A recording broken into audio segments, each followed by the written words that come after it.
నమస్కారం, చంద్ర టీవీకి స్వాగతం. ముందుగా ముఖ్యాంశాలు. కేంద్ర ప్రభుత్వ బడా కార్పొరేట్ అనుకూల విధానాలకు నిరసనగా జూలై 9 నాటి సార్వత్రిక సమ్మెను జయప్రదం చేయాలంటూ బోధన్ పట్టణంలో కార్మిక సంఘాల జేఏసీ ఆధ్వర్యంలో bike rally. Malabar gold corporate నగల దుకాణాలను వారు నగర తయారీ పరిశ్రమకు వ్యతిరేకిస్తూ ఈ ప్రోగ్రాంను నిర్వహించారు. బీజేపీ ప్రభుత్వం అనుసరిస్తున్న బడా కార్పొరేట్, బడా పెట్టుబడిదారుల ప్రయోజనాల అనుకూల విధానాలను నిరసిస్తూ జూలై 9న జరిగే సార్వత్రిక సమ్మెను విజయవంతం చేయాలంటూ కార్మిక సంఘాల జాయింట్ యాక్షన్ కమిటీ నాయకులు పిలుపునివ్వడం జరిగింది. ఆదివారం నాడు బోధన్ పట్టణంలోని పాన్గల్లీలోని హెడ్ పోస్ట్ ఆఫీస్ నుండి బైక్ల ప్రదర్శన ప్రభుత్వ ఆసుపత్రి, పాత బస్టాండ్, అంబేద్కర్ చౌరస్తా మీదుగా షర్బత్ కెనాల్, కొత్త బస్టాండ్, సాత్పుల్ నుండి శక్కర్ నగర్ చౌరస్తా, అక్కడి నుండి రైల్వే గేట్, గంజి కమాన్ వరకు అంబేద్కర్ చౌరస్తా వరకు బైక్ ర్యాలీ నిర్వహించడం జరిగింది. ఈ సందర్భంగా టీయూసీఐ రాష్ట్ర నాయకులు బి మల్లేష్, సిఐటియు జిల్లా అధ్యక్షుడు జయశంకర్ గౌడ్, ఐఎఫ్టియు జిల్లా అధ్యక్షులు పి వరదయ్యలు మాట్లాడుతూ గత 11 సంవత్సరాలుగా మోదీ నాయకత్వంలోని బీజేపీ ప్రభుత్వం బడా కార్పొరేట్ కంపెనీలకు ప్రయోజనాలకు అనుకూలమైన విధానాలను అనుసరిస్తూ దేశంలోని ప్రజా, కార్మిక, రైతాంగానికి నష్టం కలిగించే విధానాలని అనుసరిస్తున్నాడని, అందులో భాగంగానే ఎన్నో పోరాటాలను చేసి మరెన్నో త్యాగాలతో సాధించుకున్న కార్మిక చట్టాలను రద్దు చేసి 4 లేబర్ కోడ్లను తీసుకొచ్చి వాటిని అమలు చేయుటకు పూనుకుంటున్నారని, వాటిని తీవ్రంగా వ్యతిరేకిస్తున్నామన్నారు. ఢిల్లీలో రైతాంగం సంవత్సరానికి పైగా పోరాడితే వారికిచ్చిన హామీలను అమలు చేయడం లేదని మండిపడ్డారు. అదేవిధంగా కాంట్రాక్ట్ అవుట్సోర్సింగ్ కార్మికులను సరైన వేతనాలు ఇవ్వడం లేదని, వారిని పర్మనెంట్ చేసి ఉద్యోగ భద్రత కల్పించడం లేదని, వీటికి వ్యతిరేకంగా 9వ నాడు దేశవ్యాప్త సార్వత్రిక సమ్మెను అధిక సంఖ్యలో పాల్గొని జయప్రదం చేయాలని పిలుపునిచ్చారు. ఈ కార్యక్రమంలో G Sitaram, D Poshetti, D Nagesh, B Bhushan Goud, CH Nagaiah, Prabhas, Gangadhar, S Sailu, Ramulu, Shekar, Ramesh తదితరులు పాల్గొన్నారు. ప్రభుత్వ ప్రజా వ్యతిరేక విధానాలకు నిరసనగా 9 నాడు జరిగే సార్వత్రిక సమ్మెను, కార్మిక వ్యతిరేక విధానాలకు నిరసనగా 9 నాడు జరిగే సార్వత్రిక సమ్మెను, మోడీ ప్రభుత్వ ప్రజా కార్మిక వ్యతిరేక విధానాలకు నిరసనగా జరిగే 9 నాటి సార్వత్రిక సమ్మెను, బీజేపీ ప్రభుత్వ ప్రజా వ్యతిరేక విధానాలకు 9 నాడు జరిగే సార్వత్రిక సమ్మెను, కేంద్ర ప్రభుత్వ ప్రజా వ్యతిరేక విధానాలకు నిరసనగా 9 నాడు జరిగే సార్వత్రిక సమ్మెను, కార్మిక సంఘాల ఐక్యత, కార్మిక సంఘాల పోరాటాలు, కార్మిక సంఘాల పోరాటాలు. ఈరోజు బోధన్ పట్టణంలో కార్మిక సంఘాల ఆధ్వర్యంలో బైక్ ర్యాలీని నిర్వహించడం జరిగింది. 9వ తారీఖు నాడు జరిగేటటువంటి సమ్మెను విజయవంతం చేయాలని చెప్పి దాంట్లో కార్మికులు, రైతులు, ప్రజలందరూ అధిక సంఖ్యలో పాల్గొని విజయవంతం చేయాలని మేము ఈ బైక్ ర్యాలీని నిర్వహించడం జరుగుతుంది. ముఖ్యంగా మోడీ ప్రభుత్వము 11 సంవత్సరాలుగా ప్రజలకు, కార్మికులకు మోసం చేసేటటువంటి మాటలతోనే కాలయాపన చేస్తుంది. ఈ గత 11 సంవత్సరాలుగా కార్మిక లోకానికి నష్టం చేసేటటువంటి విధానాలని పెట్టుబడిదారీ ప్రయోజనాలకు అనుగుణంగా బడా కార్పొరేట్లు, బడా కాంట్రాక్టర్లు, ఎవరైతే పెద్ద పెద్ద పెట్టుబడిదారులు ఉన్నారో వాళ్ళ ప్రయోజనాలకు మాత్రమే ఉపయోగపడే విధానాలని అనుసరిస్తున్నది. ఈ దేశ ప్రజలు, ఈ దేశంలో ఉన్నటువంటి పేదలకు వ్యతిరేకమైనటువంటి నిర్ణయాలని చేస్తున్నది. దాంట్లో ముఖ్యంగా ఈరోజు పని గంటలు అనేటటువంటిది 10 గంటలు పని చేయాలని చెప్పి 8 గంటలుంటే 10 గంటలకు తీసుకొచ్చింది. కార్మిక చట్టాలని రద్దు చేసి 4 లేబర్ కోడ్లను తీసుకొచ్చింది. ఈ లేబర్ కోడ్లు కూడా బడా కార్పొరేట్లకు, పెద్ద పెద్ద పారిశ్రామికవేత్తలకు అనుగుణమైనటువంటి నిర్ణయాలను చేసింది. ఇవి చాలా నష్టకరమైనటువంటి. అదేవిధంగా మన దేశంలో 1.5 మంది బీడీ పరిశ్రమపై ఆధారపడి జీవిస్తున్నారు. మన రాష్ట్రంలో కూడా 7 లక్షల మంది బీడీ కార్మికులు ఉన్నారు.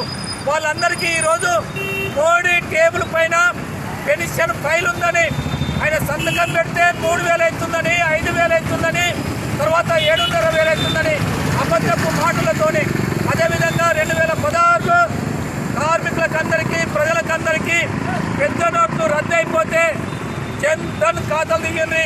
మీ ఖాతాలలో మనకు 15 లక్షల రూపాయలు పడతాయని చెప్పి తప్పుడు మాటలు, అబద్ధపు మాటలు దేశ ప్రధాని ఇటువంటి మాటలు చెప్పి ప్రజల్ని మోసగిస్తున్నాడు.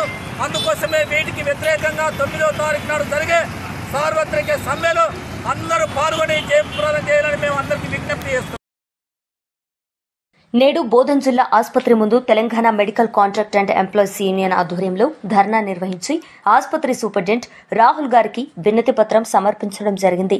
ఈ సందర్భంగా యూనియన్ జిల్లా అధ్యక్షులు పి సుధాకర్ మాట్లాడుతూ బోధన్ జిల్లా ఆసుపత్రిలో పనిచేస్తున్న కార్మికులకు పెండింగ్ లో ఉన్నటువంటి 4 నెలల వేతనాలు వెంటనే చెల్లించాలని, శానిటేషన్ పాత టెండర్ కాలపరిమితి ముగియనున్నందున గౌరవ ముఖ్యమంత్రి రేవంత్ రెడ్డి గారు ఇచ్చిన హామీ మేరకు కార్పొరేషన్ను ఏర్పాటు చేసి సమాన పనికి సమాన వేతనం చెల్లించాలని, బోధన్ జిల్లా ఆసుపత్రిని 200 పడకలకు పెంచి శానిటేషన్, పేషెంట్ కేర్, సెక్యూరిటీ సిబ్బందిని పెంచాలని ప్రభుత్వాన్ని కోరారు.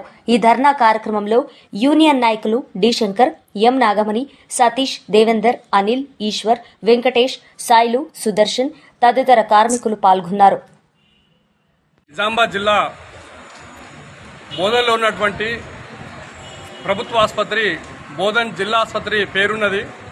కానీ జిల్లా ఆసుపత్రికి ఉండాల్సినటువంటి సౌకర్యాలు లేక తీవ్రమైనటువంటి ఇబ్బందులు కార్మికులు అటు ప్రజలు పడుతున్నటువంటి పరిస్థితిని బోధన్లో చూస్తూ ఉన్నాం.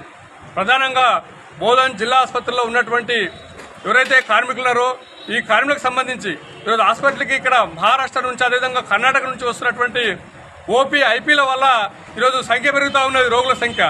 దీని తగ్గట్టు కార్మికుల సంఖ్య ఉండాల్సినటువంటి అవసరం ఉంది. అదే పద్ధతిలో శానిటేషను, అదే పేషెంట్ కేర్, సెక్యూరిటీ సంఖ్య పెంచాల్సినటువంటి బాధ్యత ప్రభుత్వంపై ఉందని చెప్పేసి తెలియపరుస్తూ ఇప్పటికే ఈ కార్మికులు పనిచేస్తున్న వారికి 4 నెలల నుంచి సాలరీస్ ఇవ్వకపోవడం వల్ల ఈరోజు చాలా కార్మికులు ఇబ్బంది పడుతున్నటువంటి పరిస్థితి ఉన్నది. కాబట్టి పెండింగ్లో ఉన్నటువంటి 4 నెలల వేతనాలు ఇవ్వాలని చెప్పేసి ఏఐటీసీగా డిమాండ్ చేస్తూ ఉన్నాం. దీంతో పాటు రేవంత్ రెడ్డి గారు ముఖ్యమంత్రి కాకముందు ఎన్నికల్లో ఒక మాట హామీ ఇవ్వడం జరిగింది. మేము అధికారంలోకి వచ్చినటువంటి వెంటనే ఈ థర్డ్ పార్టీ అదేవిధంగా కాంట్రాక్ట్ విధానాన్ని రద్దు చేసి కార్పొరేషన్ ఏర్పాటు చేస్తామని చెప్పేసి చెప్పడం జరిగింది. ఇప్పుడు ఈ ఆగస్టు 1వ తారీఖు పాత టెండర్ కాల పరిమితి ముగిస్తూ ఉన్నది. కాబట్టి కొత్త టెండర్ విధానాన్ని తీసుకురాకుండా కార్పొరేషన్ తీసుకొచ్చి ఇలా సుప్రీంకోర్టు ఏదైతే తీర్పు ఇచ్చిందో సమాన పనికి సమాన వేతనం అని చెప్పేసి ఆ తీర్పు ప్రకారం కార్మికులందరూ కూడా వేతనాలు ఇవ్వాలని చెప్పేసి ఏఐటీసీగా డిమాండ్ చేస్తా ఉన్నాం. బోధన్ హాస్పిటల్ జిల్లా హాస్పిటల్ అయినా కానీ సంఖ్య మాది తగ్గుతున్నది, కార్మికుల సంఖ్య తగ్గుతున్నది, పేషెంట్ల కార్మికుల సంఖ్య పెరుగుతున్నది. మరి దీనికి తగ్గట్టు ఫలితం లేదు. 4 నెలల నుంచి జీతాలు మాకు బాగా ఇబ్బంది ఉన్నది. మేము రెంటున్నోళ్ళం ఉన్నాము, పిల్లల ఫీజులు కట్టాలా. అటువంటి విధానంగా ఇట్లా పైనుంచి జీతాలు ఆపితే పై అధికారులు ఏమి చేస్తున్నట్టు? మాకేమో ఒక డిమాండ్ పెట్టి ఒక డిమాండ్ హామీయకపోతే ఏ రకంగా మేము పని చేయగలుగుతాము? రెండోది మా కడుపు పెట్టకుండా పని చేయండి అంటే ఎక్కడ సంఖ్య తగ్గినక్కడికి వెళ్ళి పని చేయండి అని అంటే 2 పని ఒక్కలని చేయగలుగుతున్నాము. దాంట్లో మాకు లాభం ఏమున్నదని. అయినా మాకు టైంకి జీతాలు రాంది, నెలకు రాంది. ఏ రకంగా ఇవ్వాలా, ఏ రకంగా చేయాలి? ఈ రెక్కలు లేస్తాయా? కడుపులో కూడు లేనిది, అన్నం లేనిది లేస్తాయా? మంచినీళ్ళు తాగుదామన్నా కడుపులో పోతాయా? కారం లాంటి నీళ్ళు తాగాలన్నా, మరి పోని కారం తాగాలన్నా కనీసం పైసలు కావాలి కదా కొనుక్కోవడానికి. చూడదలిగానంటే గవర్నమెంట్ హాస్పిటల్లో పని చేస్తున్నావు, నీకెవడు అప్పిస్తున్నామని అంటున్నారు. దానికి మేము ఆన్సర్ ఏమి చేయగలుగుతున్నాం సార్? మరి పై అధికారులు మా విషయంలో ఏమి చేయగలుగుతున్నారు? బోధను హాస్పిటల్ నుంచి మరి ఈ జిల్లా హాస్పిటల్ నుంచి మేము మాట్లాడగలుగుతున్నాము. ఎందుకంటే కార్మికులం ఉన్నాం కాబట్టి, మాకు 4 నెలల జీతాలు రాలేవు కాబట్టి ఆ జీతాలు ఏవైతున్నాయో జల్దిన 4 నెలల జీతాలు చెల్లించాలని చెప్పేసి మా హాస్పిటల్ తరఫున మా సూపరింటెండెంట్ సార్ని, ఆర్ఎంఓ సార్ని, పైనున్న అధికారులని కోరుకుంటే ధన్యవాదాలు.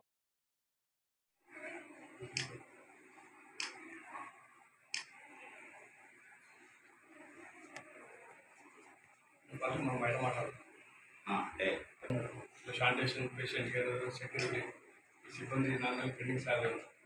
దీంతో పాటు ఉన్నటువంటి సంఖ్య శానిటేషన్లో ఎవరైనా అనుకోకుండా పని చేస్తే వాళ్ళ ప్లేస్లో కొత్త వాళ్ళని తీసుకుంటాము. కానీ వాళ్ళు శానిటేషన్లోకి వస్తుంది, వేరే డిపార్ట్మెంట్కి పోతా ఉన్నారు. కాబట్టి ఉన్న వారి మీద పరిభారం పెరుగుతుంది సార్. మా రిక్వెస్ట్ ఏంటంటే ఎవరైతే శానిటేషన్లో ఖాళీ ఉన్నాయో అవన్నీ కూడా భర్తీ చేయాలని మా రిక్వెస్ట్. నిజామాబాద్ సెంట్రల్ జైల్లో భార్యను చంపిన కేసులో జీవిత ఖైదు అనుభవిస్తున్న వర్ణి మండలం సైద్పూర్ గ్రామానికి చెందిన కాట్రోత్ జీవన్ గత 18 నెలల నుండి పనిచేస్తున్నాడని తేదీ 29/6/2025 రోజున బోధన్ శివార్లోని జైల్ డిపార్ట్మెంట్ వారికి సంబంధించిన భారత్ పెట్రోల్ పంప్లో మధ్యాహ్నం 1:30 సమయంలో పెట్రోల్ పంప్ నుండి పారిపోయాడని జైలు అధికారులు దరఖాస్తు ఇవ్వగా కేసు నమోదు చేసి పారిపోయిన ఖైదీ గురించి వెతుకుతుండగా మాకొచ్చిన సమాచారం మేరకు ఖైదీ తిరుపతిలో ఉన్నాడని తెలియగా మా సిబ్బంది ASI Baburao, K Ravi, PC 804 D, Saikrishna PC 2914 Tirupati వెళ్లి అక్కడి పోలీసు వారి సహకారంతో తేదీ 4/7/2025 జైలు ఖైదీ కాట్రోత్ జీవన్ ను తిరుపతి దేవస్థానం ఆవరణలో పట్టుకుని ఈ రోజు తేదీ 5/7/2025 బోధన్ పోలీస్ స్టేషన్ కు తీసుకొనొచ్చారు. అనంతరం ఖైదీని అరెస్టు చేసి రిమాండ్ కి తరలించడమైంది. ఈ రోజు రేంజల్ మండల కేంద్రంలోని ఎంఆర్పీఎస్ ఆధ్వర్యంలో మాదిగల ఆత్మగౌరవ పథకం ఎంఆర్పీఎస్ జెండాను ఎగరవేయడం జరిగింది. మరియు గౌరవ పద్మశ్రీ మందకృష్ణ మాదిగ గారి జన్మదినం సందర్భంగా అన్నగారికి శుభాకాంక్షలు తెలుపుతూ ఎంఆర్పీఎస్ 31వ ఆవిర్భావ దినోత్సవం టపాసులు పేల్చి స్వీట్లు పంపిణీ చేసుకుని సంబరాలను జరుపుకోవడం జరిగింది. లసింగరి భూమయ్య మాదిగ ఎంఆర్పీఎస్ జిల్లా ప్రధాన కార్యదర్శి మాట్లాడుతూ దళిత నిమ్న వర్గాల కోసం అలుపెరగని పోరాటం చేసిన సూర్యుడు, ఎస్సీ రిజర్వేషన్లు, ఏబీసీడీ వర్గీకరణ కోసం 30 సంవత్సరాలుగా అలుపెరగని పోరాటం చేసి సాధించిన యోధుడు, ఆరోగ్యశ్రీ పథకానికి, చిన్నపిల్లల గుండె ఆపరేషన్ల కోసం మరియు వికలాంగులు, వృద్ధులు, వితంతువుల పెన్షన్ల కోసం అలుపెరగని పోరాటం చేసిన ఫైటర్, గౌరవనీయులు పెద్దలు పద్మశ్రీ పురస్కారం పొంది మాదిగ జాతికి వర్ణ తెచ్చిన దళిత జాతి ముద్దుబిడ్డ మాన్యశ్రీ మందకృష్ణ మాదిగన్న గారికి 60వ పుట్టినరోజు శుభాకాంక్షలు. ఈ కార్యక్రమంలో ఎంఆర్పీఎస్ మండల సీనియర్ నాయకులు నాగేశ్వరరావు మాదిగ, ఎల్పీ పోచయ్య, లసింగారి పోషెట్టి, రవి, శ్రీకాంత్, ప్రభాకర్, లాసింగారి మహేష్, శంకర్, తేజ తదితరులు పాల్గొన్నారు. పద్మశ్రీ మందకృష్ణ మాదిగ గారి పుట్టినరోజు ఈ రోజే కాబట్టి రేంజల్ మండల కేంద్రంలో పెద్ద ఎత్తున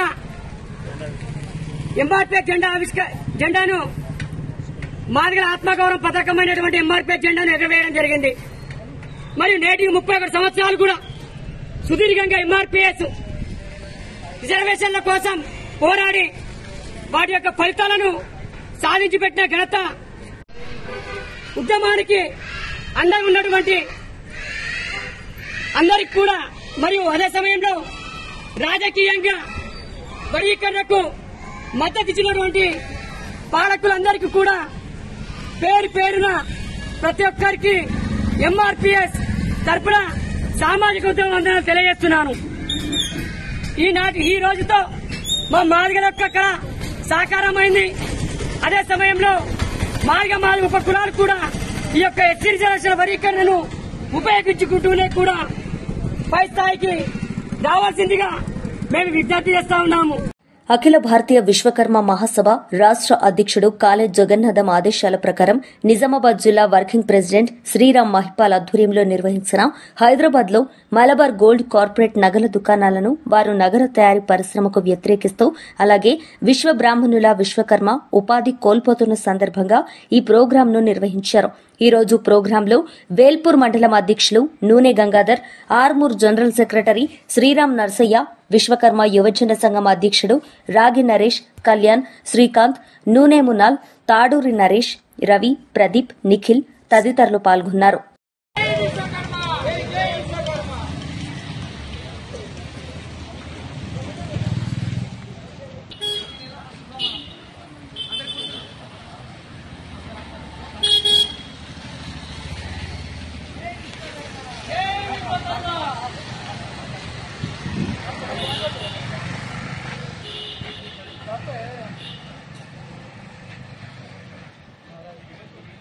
జై విశ్వకర్మ, జై విశ్వకర్మ, జై విశ్వకర్మ, జై విశ్వకర్మ.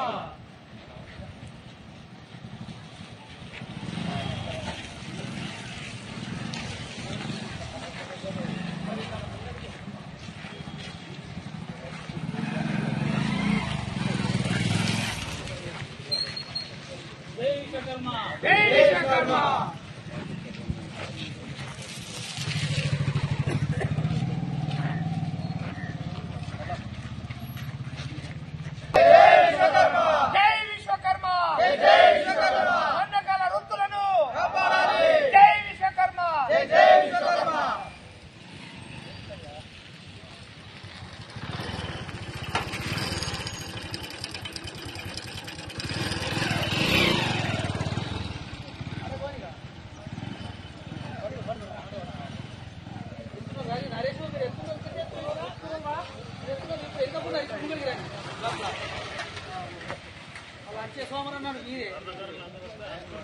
ప్రతి సోమవారం ప్రతి నెల ఫస్ట్ సోమవారం పెట్టి విశ్వకర్మ జై విశ్వకర్మ జై విశ్వకర్మ జై విశ్వకర్మ విశ్వకర్మల ఐక్యత వర్ధిల్లాలి విశ్వకర్మల ఐక్యత వర్ధిల్లాలి విశ్వకర్మల ఐక్యత వర్ధిల్లాలి జై విశ్వకర్మ జై విశ్వకర్మ జై విశ్వకర్మ జై విశ్వకర్మ కర్ణకారుల ఐక్యత వర్ధిల్లాలి కర్ణకారుల ఐక్యత వర్ధిల్లాలి కర్ణకారుల ఐక్యత వర్ధిల్లాలి జై విశ్వకర్మ జై విశ్వకర్మ జై విశ్వకర్మ జై విశ్వకర్మ జై విశ్వకర్మ జై విశ్వకర్మ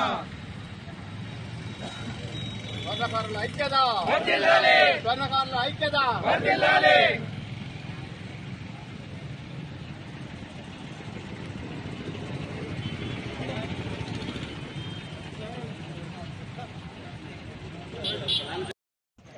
ఈరోజు విశ్వబ్రాహ్మణులందరం మలబార్ గోల్డ్ వారి పరిశ్రమకు వ్యతిరేకంగా పరిశ్రమ స్థాపనకు వ్యతిరేకంగా ఈరోజు ఒక ఉద్యమం తీసుకున్నాము. ఎందుకంటే ఇంతకుముందు కార్పొరేట్ షాపులు వచ్చి మా విశ్వబ్రాహ్మణులందరూ ఉపాధి కోల్పోయారు. మాకు అక్కడెక్కడ మిగిలిందంటే ఒక చేతి వృత్తి మిగిలింది. ఆల్రెడీ ఆభరణాల తయారీకి మేము ఎప్పుడు దూరం అయ్యాం. చేతి వృత్తి మాత్రమే మిగిలింది. ఆ చేతి వృత్తిని కూడా మమ్మల్ని దూరం చేయడానికి మలబార్ గోల్డ్ వారు స్వర్ణాభరణాల పరిశ్రమకు పూనుకున్నందుకు, దాన్ని పెట్టినందుకు ఇంకా మా పరిస్థితి ఇంకా ఎట్లుంటుంది అనేది భయంతో, బాధతో చేస్తున్న, ఆవేదనతో చేస్తున్న కార్యక్రమం ఇది. ఇప్పటికైనా ప్రభుత్వాలు స్పందించి మా చేతి వృత్తిని మాకు తిరిగి అప్పచెప్పాలి, ఇచ్చేలా ప్రోత్సహించాలని కోరుకుంటున్నాం. ఆల్రెడీ మేము వృత్తిని కోల్పోయి భార్య పిల్లలకు కూడా అన్నం పెట్టని పరిస్థితిలో ఉన్నాము.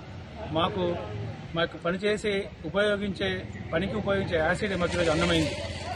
ఈరోజు స్వర్ణకారుడు ఆత్మహత్య చేసుకున్నాడు. ఫస్ట్ యాసిడ్ తాగి ఆత్మహత్య చేసుకుంటాడు. ఎందుకంటే అది ముందర కనిపిస్తుంది. ఆ బాధ, ఆవేదన క్షణ కాలంలో ఎన్నో కుటుంబాలు ఈరోజు చిన్నభిన్నమైనవి. ఎన్నో కుటుంబాలు ఈరోజు ఆత్మహత్యకు పాల్పడ్డారు. ఈ రోజైనా ఆలోచించి గవర్నమెంట్ కానీ ప్రభుత్వం కానీ స్పందించి మా ఉపాధిని మాకు తిరిగి ఇప్పాలని, అలాగే స్వర్ణకారు కుటుంబాలని, స్వర్ణకారులే కాకుండా మా విశ్వబ్రాహ్మణ కుటుంబాలని అందరినీ ఆదుకోవాలని కోరుకుంటున్నాము. దీనికి తోడు ప్రభుత్వం ఇచ్చే పథకాలలో మాకు శీతకన్ను ఉంది. ఎక్కడ కూడా ప్రభుత్వ పథకాలు తిరిగి ఇప్పటి వరకు మా విశ్వబ్రాహ్మణులకు వరకు చేరిన పథకం ఏది లేదు. ఇప్పుడు కొన్ని పథకాలు ప్రారంభమైనాయి. రేవంత్ రెడ్డి గారికి కానీ ఈ ప్రభుత్వానికి కానీ ఒకటే విజ్ఞప్తి చేస్తున్నాము. ప్రభుత్వ పథకాల్లో మాకు మా విశ్వబ్రాహ్మణులకు 25 లక్షల నుంచి 30 లక్షల మంది విశ్వబ్రాహ్మణులము. మా వాటా మాకు ఖచ్చితంగా తిరిగి ఇవ్వాలని, ఆ వాటలో మాకు సమాన న్యాయం దక్కాలని కోరుకుంటున్నాము. దీనికి తోడు మా చేతి వృత్తిదారులకు పెన్షన్ అని ఇంతకుముందు ఎన్నో గవర్నమెంట్లు కానీ ప్రతి ఎలక్షన్లో మాకు పెన్షన్ స్కీమ్ అనేది హామీ ఇవ్వడం జరిగింది. ఇంతవరకు ఏ విశ్వబ్రాహ్మణుడికి కూడా చేతి వృత్తికి సంబంధించిన పెన్షన్ ఇప్పటికి రాలేదు. మాకు పెన్షన్ ఖచ్చితంగా అమలు చేయాలని, అలాగే చివరికి మాకు ఒక మిగిలిన ఉపాధి అంటే అప్రైజర్ వృత్తి, గోల్డ్ అప్రైజర్ వృత్తి బ్యాంకుల్లో. ఆ బ్యాంకుల్లో కూడా సగం మంది విశ్వబ్రాహ్మణుడు, సగం వేరే కులాల వాళ్ళు ఉన్నారు. ఆల్రెడీ మా వేరే కులాల వాళ్ళు మా వృత్తిలో ప్రవేశించి మా జీవితం చిన్న భిన్నమైంది. కనీసం అప్రైజర్ వృత్తిలో ఉన్న మా విశ్వబ్రాహ్మణులకు కేటాయించి అక్కడైనా ఒక చిన్న ఉపాధి దొరుకుతుందేమో ఆశాభావం వ్యక్తం చేస్తున్నాము. అలాగే ప్రతి దాంట్లో కానీ మా విశ్వబ్రాహ్మణులకు న్యాయం చేసి చేతి వృత్తులను కాపాడి మా ఆత్మహత్యలకు ప్రేరేపించకుండా మా ఆత్మహత్య ఆగాలని కృషి చేయాలని ప్రభుత్వాన్ని ఈ రోజు మేము వేడుకుంటున్నాము. జై విశ్వకర్మ. జై విశ్వకర్మ.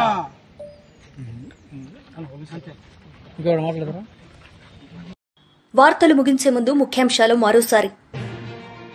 కేంద్ర ప్రభుత్వ బడా కార్పొరేట్ అనుకూల విధానాలకు నిరసనగా జూలై 9 నాటి సార్వత్రిక సమ్మెను జయప్రదం చేయాలంటూ బోధన్ పట్టణంలో కార్మిక సంఘాల జేఏసీ ఆధ్వర్యంలో bike rally. Malabar gold corporate నగల దుకాణాలను వారు నగర తయారీ పరిశ్రమకు వ్యతిరేకిస్తూ ఈ ప్రోగ్రాంను నిర్వహించారు. ఈ వార్తలు ఇంతటితో సమాప్తం. తిరిగి ప్రసారమయ్యే వార్తల్లో మళ్లీ కలుద్దాం. అంతవరకు సెలవు. చూస్తూనే ఉండండి చంద్ర టీవీ. నమస్తే.